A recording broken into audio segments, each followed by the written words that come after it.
यौन काण्डदेखि लिएर अनेक भन्छ त्यो पनि पुष्टि गर च्यालेन्ज तँलाई तिमीहरूका दममा घमण्ड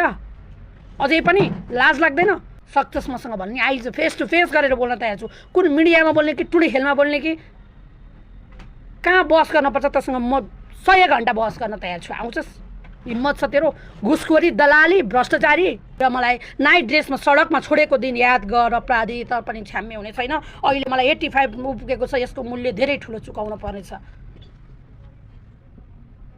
यदि म सेतो कपडाको टुक्रा र एकमुठी माटो बोकेर हिँडेको छोरी हो मलाई मतलब छैन मेरो मृत्युसँग तर म मरे पनि मेरो आत्माले भने कानुनी दायरा छोड्ने छैन कानुनमा कठाघरमा उभ्याउने नै छ यसलाई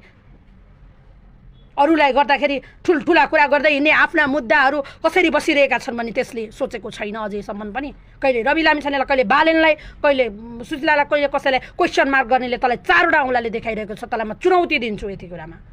सायद म मर्न तयार भएर हिँडेको छोरी हुँ म मरेँ भने तँलाई एउटा मुद्दा थपिन्छ जुन आत्महत्या दुरोत्सनको मुद्दा थपेला तैँले ज्यान माराको मुद्दा थपेला तैँले मारिस् भने तँलाई मलाई जसरी तडपाई 2 वर्ष राखिस् त्यसको मूल्य धेरै ठुलो पर्नेछ